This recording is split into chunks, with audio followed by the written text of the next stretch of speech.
المصافات کی آنے والی ایپیسوڈ بہت زیادہ انٹرسٹنگ ہونے والی ہے۔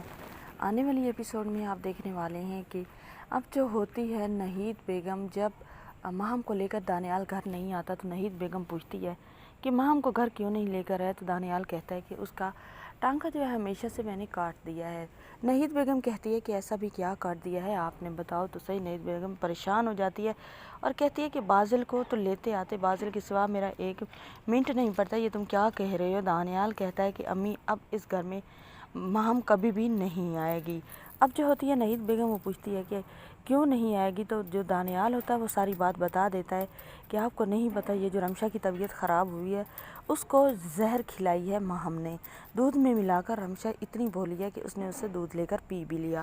اب تو جو ہوتی ہے نہید بیگم، اس کا تو آنکھیں پھٹی کی پھٹی رہ جاتی ہیں اور وہ تو بیچاری مجبور ہو جاتی ہے، کیونکہ وہ بازل کے بغیر بھی نہیں رہ سکتی اور بازل کے ساتھ بھی اب رہنا ناممکن ہے۔ نہید بیگم جو ہوتی ہے وہ تو خاموش ہو جاتی ہے وہیں پر اور بہت پریشان بھی ہوتی ہے۔ جا کر رمشا سے پوچھتی ہے کہ رمشا تم نے دودھ پیا تھا؟ رمشا کہتی ہے ہاں امی، مجھے کیا معلوم تھا، میں نے تو دودھ پی لیا تھا۔ تو اب وہ اسے کہتی ہے کہ بیٹا اس طرح نہیں کرتے، ہر کسی سے ہر چیز نہیں لیتے۔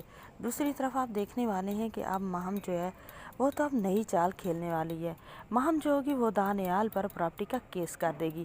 جیسے ہی وہ دانیال پر پراپرٹی کا کیس کرے گی، دانیال بھی اسے پراپرٹی دینے والا نہیں ہے، بے شک وہ ڈبل پراپرٹی کیس پر لگا دے گا لیکن ماہم کو پراپرٹی نہیں دے گا۔ اب ماہم کو پچھتاوا ہوگا کہ اس نے جو بھی کیا بہت غلط کیا، اور ماہم کی ماں بھی اسے کہے گی کہ ماہم میں نے تمہیں اسی لیے روکا تھا کہ تم ایسا ویسا کچھ مت کرنا۔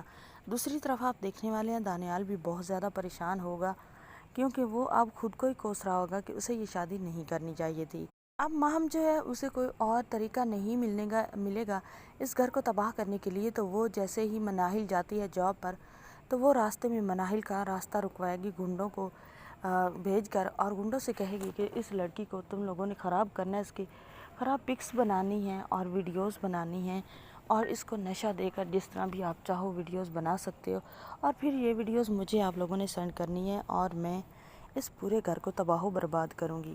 آنے والی ایپیسوڈ میں دیکھیں گے کہ اسی طرح ہوگا، مناہل کو بلیک میل کیا جائے گا، مناہل کو کڈنیپ کر کے اس کی ویڈیوز بنائی جائیں گی اور اسے بلیک میل کیا جائے گا۔ مناہل جو ہوگی جب اسے ہوش آئے گا اور وہ گھر آئے گی، گھر ہوگی مطلب جو بلیک میلر ہوں گے وہ مناہل کو بلیک میل کر کے اس کی ویڈیوز وغیرہ بنا کر اس کو اس کی گاڑی میں ہی چھوڑ دیں گے۔ جیسے اسے ہوش آئے گا وہ گھر آئے گی، گھر آ کی غلط ویڈیوز سینڈ ہو رہی ہوں گی سب کو، تو مناہل تو بہت زیادہ پریشان ہو جائے گی۔ وہ سوچے گی کہ آخر اس کے ساتھ یہ ہوا کیسے ہے، لیکن اس بات کا بھی دانیال پتہ لگا ہی لے گا کہ مناہل کے ساتھ یہ کس نے کیا ہے۔